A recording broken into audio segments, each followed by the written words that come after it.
Welcome back to the show. This is For Your Own Good. I'm Kassidy Warren, and I'm here with Olivia Tati, who is currently the host and MC of Level Up Your Listing, which is where we're at. But I am really excited to talk to you and share your story with the listeners because you honestly have a similar path as me. You went from being an engineer, but in oil and gas, going to the platforms to owning a $3 million real estate portfolio. You're creating content. You're on YouTube. You're an avid traveler, right? You've got your Australian Shepherd dog that you take around with you. But yeah, welcome to the show. Thank you. I'm excited to be here.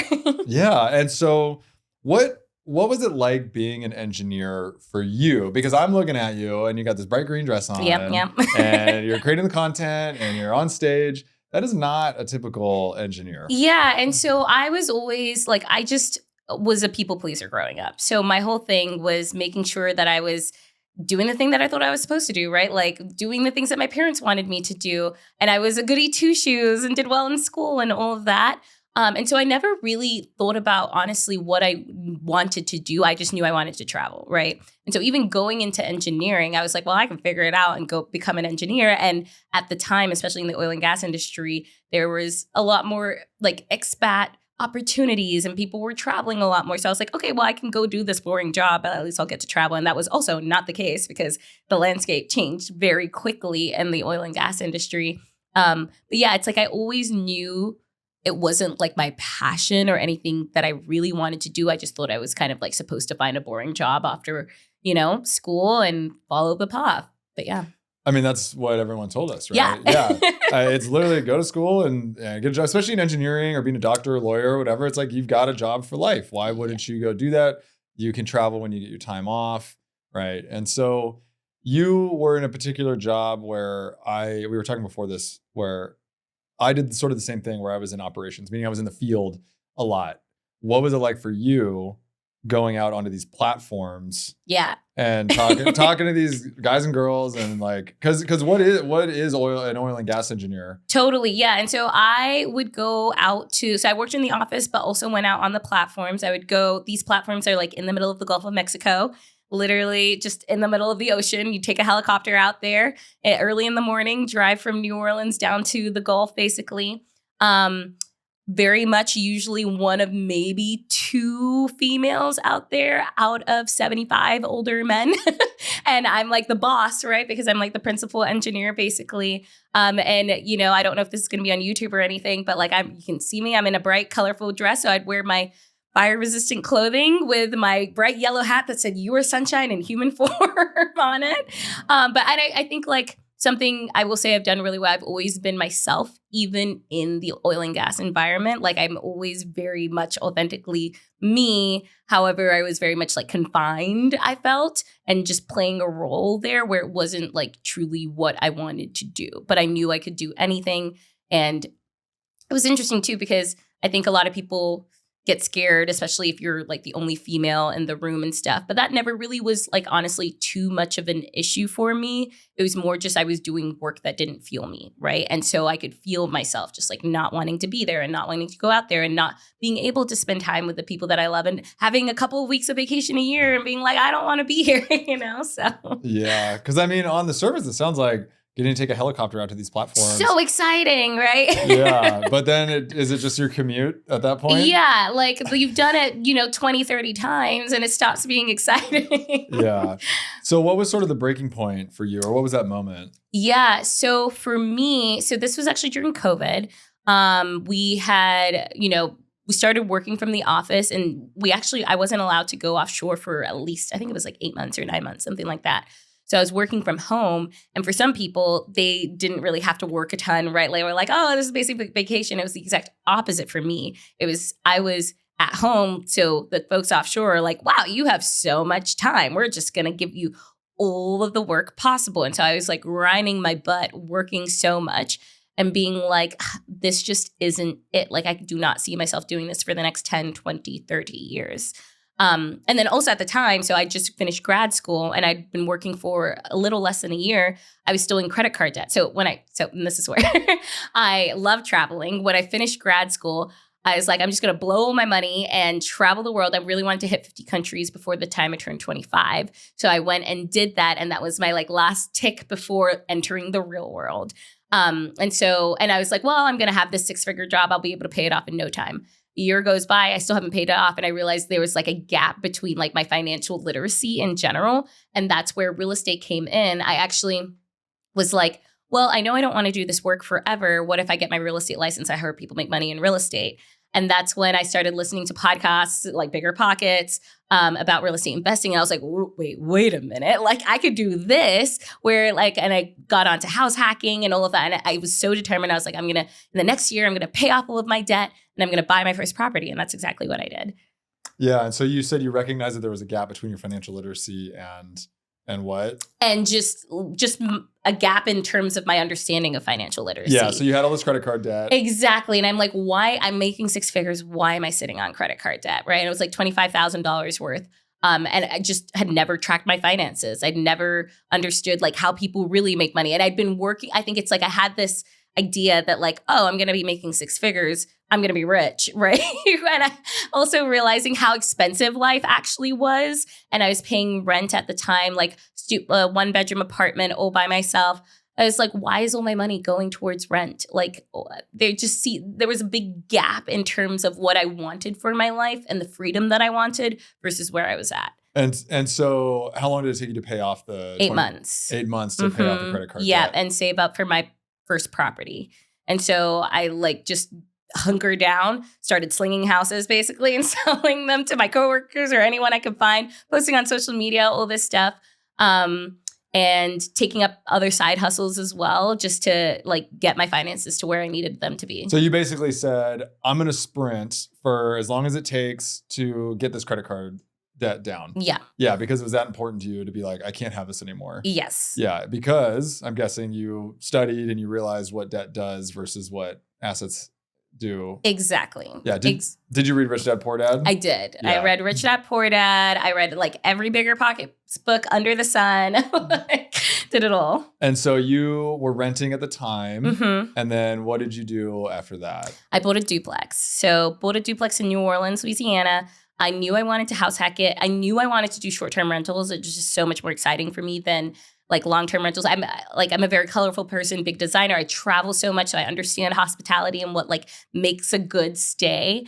And so I was like, okay, well, I'm going to live on one side. I'm going to short-term rent out the other side. And then I would rent out my extra bedroom on my side to just a coworker because she lived by the office, which was about 45 minutes to New Orleans, and I was living in New Orleans proper. So I just got really strategic about that, started short-term renting it out. I remember when I purchased it, got it up and ready within like 12 days and then hopped on a plane to Costa Rica and went live from Costa Rica. And I remember getting that first booking like, what is happening? Yep. And I was just like, I'm a genius. How long did it take you to set it up? Like 12 days. Yeah, like nonstop working. I remember being like, I would have my work computer up and I'm like painting on the side. Yeah, I think that was a lot of us during COVID. Yeah. Yeah, your story is so familiar to, I think, a lot of us that wanted more of a design aspect. We're all travelers. Yeah. Like there's a lot of van life people in the Airbnb space. Like my wife and I lived in our van for a little bit. It's because we have this wanderlust, or we did. And, we want to provide that same level of experience for other people. And being a landlord just wasn't really that attractive. Exactly. Yeah. Exactly. And it's just like, I love it when people come stay at my house and they're like, this was so amazing. Like I love hosting just in general, like parties or, dinners or whatever that looks like. And I want to provide that experience for other people too. Yeah. And so how did you know to buy the duplex?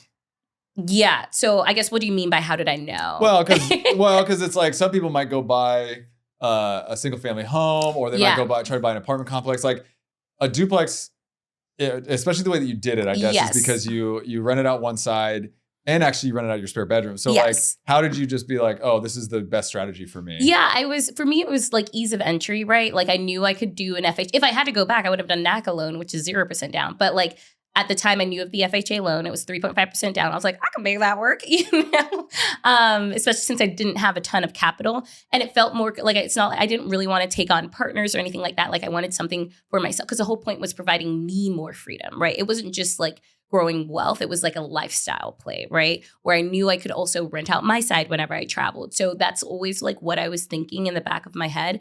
And New Orleans, thankfully, has a lot of duplexes. Like I was renting a duplex after I was renting the high-rise apartment, right? And so I was like, okay, there's definitely like people are doing this. Like my landlord just did it before.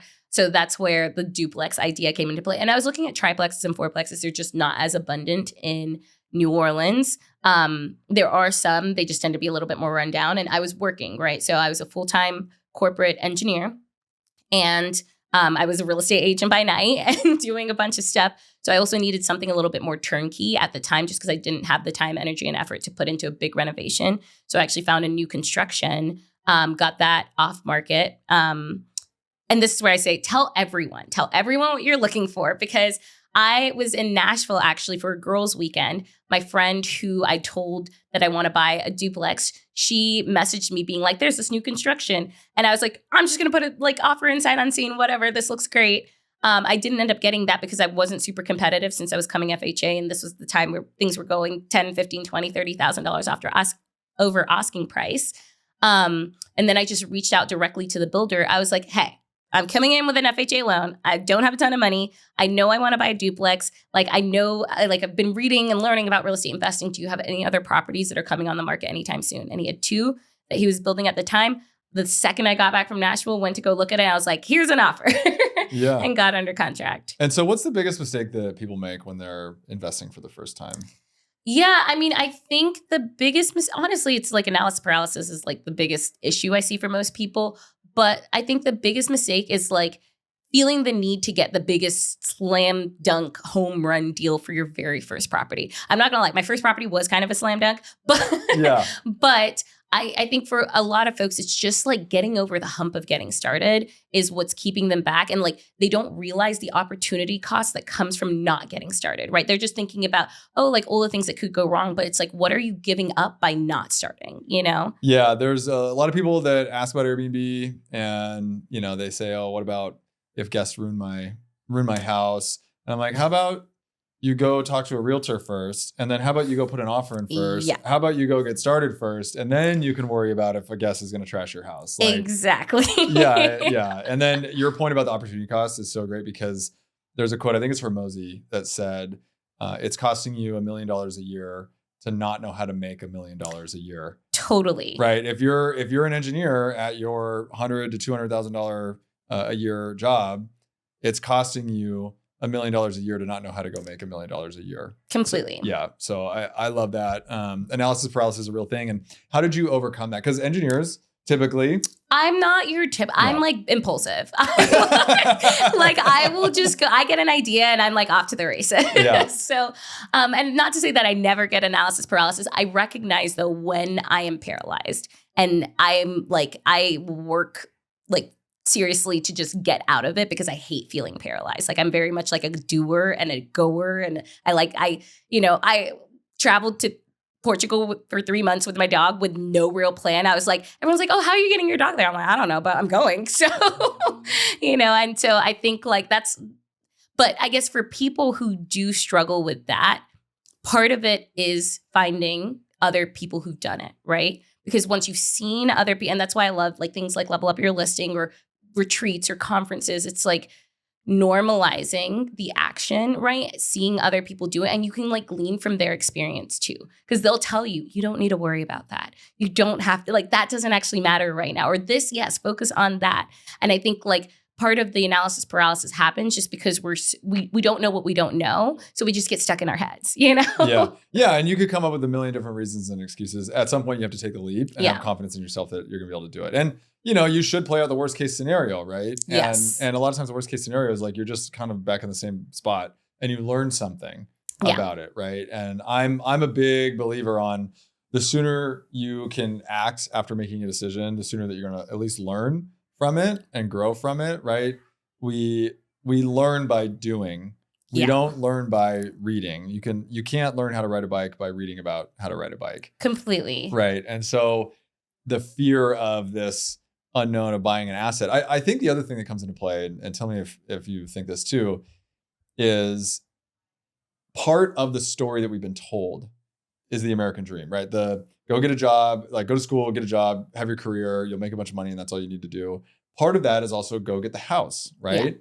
So buying a house is normally one of the biggest purchases you'll ever make in your life. So I think people look at an investment property as one of the biggest purchases that they'll ever make in their life. But honestly, if you're a real estate investor, your first property is probably going to be the smallest and least valuable property that you ever buy. Completely. Yeah, it's not you going and living in your house, although yours you did. Right, but that's where like you can marry the two, right? To where it's like, but like even when I think about even to this day, any house that I buy, I'm not thinking of it as like, oh, this is my forever home. But I'm also not at that stage where I want or need a forever home, right? Like I'm a nomad. I travel a ton. I just am all over the place. And I think a lot that actually stops a lot of even travelers wanting to buy houses because they don't want to feel tied down. I'm like, you don't have to be tied down, right? You can go and use it as leverage, right? To go travel even more and actually continue to build wealth and not wait until later down the line because wealth is built over time. So like it's so important to start now. Yeah, for someone like you that loves travel and independence and us too, like honestly, the best strategy is like go rent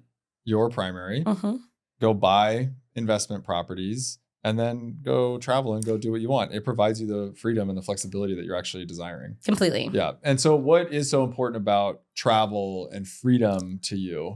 Yeah, I mean, I think freedom has always just been a core value for me. Like ever since I was really young, like I was the kind of kid at 13 years old, I'd make a PowerPoint presentation for my parents as to why they should send me to France for the summer. Like, you know, like I was just psychotic. Right? But for me, it's like I just learned, like, I think I have a way more open mind to a lot of things simply because I have traveled. And even when I speak to people who've traveled, right? Like there's just a different openness to different ways of living, right? And I think that would have been a lot more difficult if I hadn't been exposed to as many different ways of living growing up, right? And so that 3-month trip to Portugal, what was that like? And what did you learn on that trip? Yeah, no. So that trip was like a time for me to slow down, really. So I feel like before that, I'd been running a lot. Like I did my undergrad, I went to grad school, I started my full-time corporate job, all of this stuff. And then even when I quit my corporate job and went full in on entrepreneurship, I was like, go, go, go mode, entrepreneurship, throwing stuff at the wall, just trying to figure out what I really wanted to do. But it gave me some time to really like take a step back and think about what I actually wanted to do. Because I think especially with social media, you see everyone's doing everything and they're doing big things all over the place. And I realized like a lot of the stuff that I was doing, I wasn't actually passionate about. And I'm such a, like, the way that I do work is I have to do things that really like fuel me and there has to be passion behind it. That's not how everyone works. It's just like the way that I work. And so I really took some time to think about what do I really want my life to look like, especially now, like, you know, everything is possible. Like it really is possible. And so I had a really good like pause session and I'm all about mini retirements too. Like, in general, I just enjoy working. Like I like being a productive member in society and I like doing things. But I'm like a work hard, play hard. So I'll go really hard. I'm a sprinter. Like I will sprint really hard and then I'll take a break and coast and just like live off of whatever I've created. And then I'll sprint really hard again and then I'll take a break and coast and live off with what I've created. And that's just the way that I like to live life in general. And so that time in Portugal really gave me that. But it was also like the situation. So, and the reason I was nomading for like the whole 2 years basically, but especially going to Portugal is like the fact that I brought my dog with me for 3 months, even though I had no idea like how that even worked or how that was going to, like my dog's like not even dog size friendly but I was like, I'll make it work. It's okay. I'll figure it out. Yeah. And it's like a month before I'm like, oh, okay, let me actually look and see what the rules are. But I just like, sometimes you have like a desire on your heart and you know that you know it's going to happen. You're going to do everything in your power to make it happen. And I think like having that desire is just something like people don't really talk about how important that is, right? Because there are things that you want in life, but then there are things that like in your core, deep down desire, you know, has to happen and will happen. You're going to, you know, do everything you possibly can to make it happen. So I know that was a little bit roundabout and I don't know if I 100% answered the question, but No, that's excellent. That's honestly a lot of the stuff that we talk about is stopping, pausing, and doing what you want to do for yourself. And so what were those things that came up for you? Yeah. And so I spent a lot of time just on long walks, which was amazing. But for me, what I realized is I love, and helping people is very broad, but I really love like mentoring others, like, and bringing them up. So even when I was an engineer, I was like advocacy for women in STEM and all of that, and helping young women get into it and mentoring them. And so I actually started off by creating a course, and like the idea of the course came about during my time in Portugal.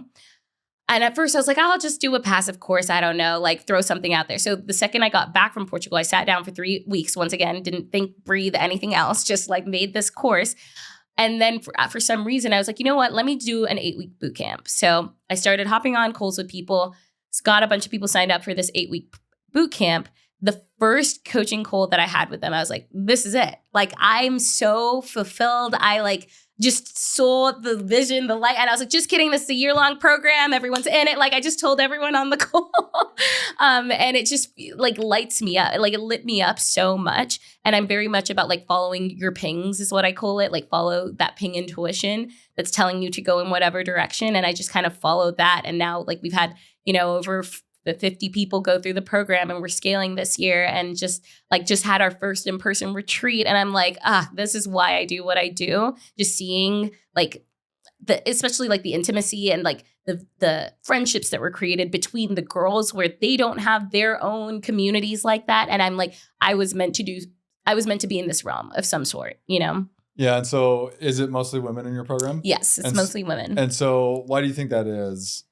I think it's because I've always been in places where I'm like the only woman in the room. And I think I'm always trying to bring other women up to show them that it's possible for them too. And they can actually really, my dad always told me growing up, I can do whatever I want. Like, he was always like, you can do whatever you want to do. And so I really took that, like, I've never been stumped by it being like an all male room or anything like that. It's always been like, no, I have the ability to do whatever the heck I want to do. And I'm always trying to show other women they can't do, because I feel like for women especially, it's easy to get like nervous or anxious or just like not have that belief in yourself. Mm-hmm.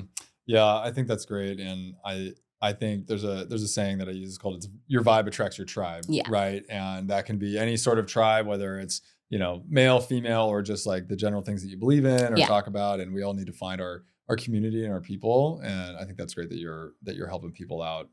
Well, I love you say that too, because even like all the women in my program, they want to travel. They want to, it's like all of the same core desires and beliefs, right? And yeah, it really is. You attract the people, you attract your tribe, Exactly. And so what was it like to quit your job? Amazing. No, I mean, it was an identity just crisis, really. I like cried a lot before deciding to quit, because it felt like I was shedding this whole part of me that I'd spent my entire life building up, which was this Black female engineer, right? And that was such a core part of who I identified for, because I felt like it wasn't common, right? Like it was an identity I could grasp onto, and I didn't really 100% yet know who I was without that identity. And even for like a year after that, I would tell people like, yeah, I used to be an engineer, even though now I don't lead with that ever really. But before I did, because it was such a core part of me. And even like talking to my parents about me leaving, we had a blow up, like didn't speak for a month kind of thing. But I think it's like, I just knew deep down that this was not for me. And like something I've always valued is courage and being courageous and doing the thing that you like have set on your heart to do. And I thought about like, okay, well, if I don't quit, where am I going to be in a year? Where am I going to be in 5 years, right? Like, I don't want to be where I'm at right now. So it's like either take the leap now or, you're going to be in like the same position, which is way worse. Yeah. I love that you brought up the fact that you used to lead with, I used to be an engineer, because I did the same thing for a long time. And it was such a huge part of my identity. And I was so proud of it. Totally. I did really cool, fun, amazing work. And then I didn't, there was another part of that like, and actually I went from being an engineer to going into like management and IT stuff. And so I stopped being an engineer. And that's sort of what really gave me the courage and confidence to go quit and leave, is because it was like soul sucking, the conversations that I was having. And, I think a lot of people saw in me, because they always said, you're a weird engineer or you're a different kind of engineer, same thing. Like I'm sitting here on a podcast. There's not a lot of engineers that are going to go like start a podcast and talk to people, right? They're going to go in the back cubicle. They're going to write some stuff. And, you know, I love engineers, but you know, there's a type. So, so I love that. What was it about you leaving that your parents had a hard time with? I think, so my parents are immigrants from Angola, West Africa. They have worked their butt off, right, to provide a life for me and my brother. And they never grew up with stability, right? Like they lived through war. My dad has literally hidden in piles of dead bodies before and like crazy stuff, right? And so like when they see us giving, like seeing me give up this stability, right? That's all they really ever wanted was demoralizing. And they're like, you're going to end up on the street, like, you know? But I think like, it's just a new generation too. Like what used to work as well doesn't work as well. Like a lot of people can't even live on one salary anymore, especially if you want kids and stuff like that. Like you have to be creative now and you have to find other ways in order to afford just living. And I think that's a lot harder because wages just like haven't caught up with the cost of living too. And so, yeah, I think I think my parents also just always want to see me do well, and they didn't know what that looked like. Now they're biggest supporters. They're like, we'll buy a property with you and like stuff like that. But how many properties did it take before that's where they were at? 5.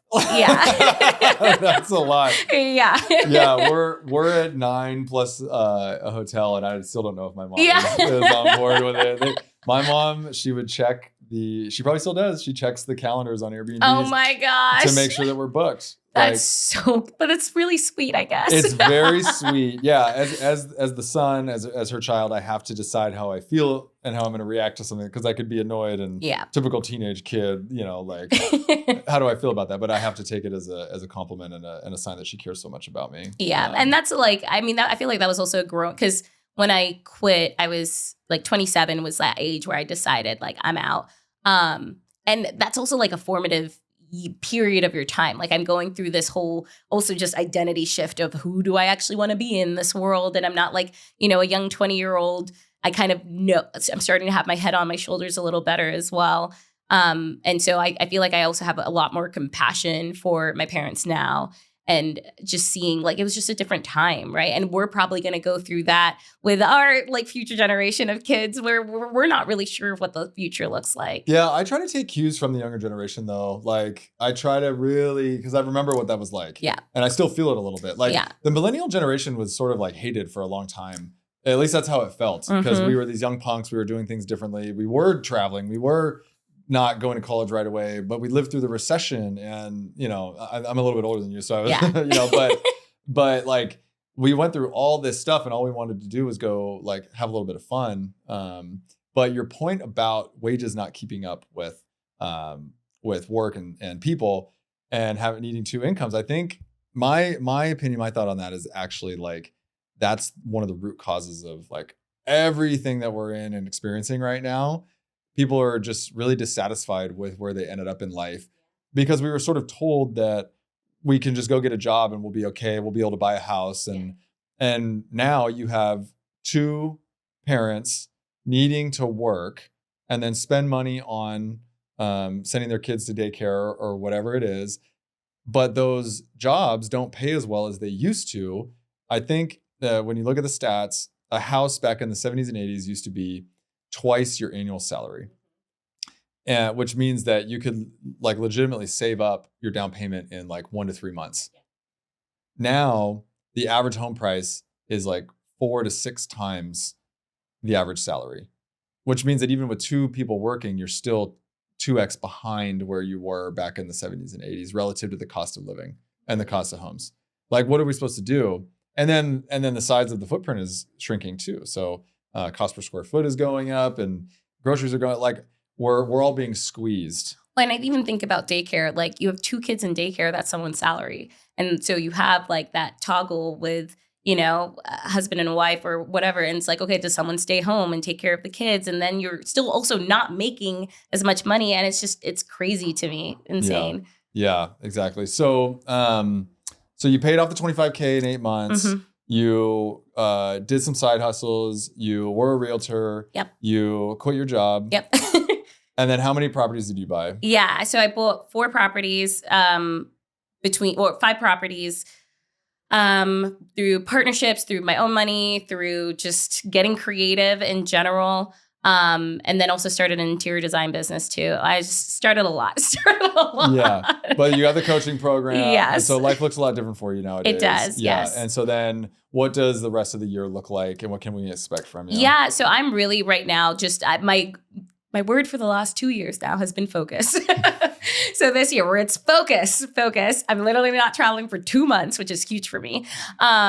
Building the coaching program is my main priority. Eventually, everyone who follows me on social media knows that I eventually want to buy something in Italy. I have this vision and this dream of having like a beautiful boutique hotel that I design in Italy. And that's where I have my wedding in the future and everything. But I think next, like even real estate wise, I want to go international. It's just like, I just don't have a desire really to buy any, unless I buy like a cabin in the mountains, a A-frame in the mountains in Colorado. But yeah, I want to go international. And like, I have more visions of like even building some sort of coaching program or franchise or something where people can buy their own boutique hotels in different locations, like abroad especially. So, but I guess on top of this, sorry, I got a lot of visions and ideas. But since I'm a big traveler, like a big gap that I currently see is there's this like community of travelers who grew up staying at hostels and all of this stuff, but you get to an age where you don't want to stay at hostels anymore, right? And so there isn't really, but the beautiful thing about hostels is you get to meet people, right? And you have these friends that you've been following for years and years and years and people to travel with and people to go to dinner with. Once you start to get into hotels and Airbnbs, it's so much harder to meet people. And so I have this like vision of having a boutique hostel where it's like, it's still a beautiful look. There's no bunk beds or anything like that, but it's a beautiful location, but it kind of hits that like 30, 40-year-old traveler who does love to travel and loves to meet people when they are traveling, but you still have that community vibe. I think that's really the next evolution is you'll have like some sort of individual units or sort of communal, like everyone gets their own bathroom and bedroom. Exactly. You know, but there's like communal and there's stuff going on and you have to pass by each other. Exactly. And like, you're not going to have bunk beds and, you know. No, and there are going to be group activities every night. Yeah. And there's going to be group dinners or group excursions, stuff like that. But you have like that community of travelers. And so people have started to do it a lot more with like co-living. But I think I'm honestly also targeting more of the like traveler, not necessarily someone who's working all week. Right. I want people who are there to travel and vacation and to meet people. You know? Yeah, I think co-living is its thing. I think it's I've got my thoughts on co-living, It's great for solving a problem, but I think it's going to create a lot of problems to solve too for the owners and the zoning and the neighbors and everything. But I love that idea. And if your word is, so my word of the year is destined. Okay. And so I think every time I'm making a decision or have to make a decision or acting or not acting, I'm like, am I living as if I'm destined to do this? Right? Yeah. And so I encourage you to lean into your focus. And if you're passionate about creating this boutique hotel in Italy, then you should go all in and you should just go do that. And think about the content that you could create around that. I mean, yeah. Hey, I'm living in Italy, desiging and building my own boutique hotel. Yes. And I'm going to get married in it. No, like I've already got the series planned out in my head. Just do that, Olivia. Just do I know. that. But then I will it's watch. like, and this is the problem where it's like I have so many ideas. So like I just turned 30. And so I'm like, okay, well, like, and I feel like I accomplished so much before 30 in terms of just general things. I'm like, well, I need to make a bucket list item by 35 now. And so I'm like, that's another series right there. Yeah. I think it's great. And so this has been so much fun. Thank you so much for being here. I love what you're doing for people and especially women and getting everyone into real estate and making it approachable. And where can everyone get a hold of you? Where can they find you? Absolutely. So most active on Instagram and YouTube, which is basically just my podcast reposted with an occasional extra video in there, sometimes about travels and things. But on Instagram at the Olivia Tati, YouTube, same thing. If you type in the Olivia Tati, you'll find me.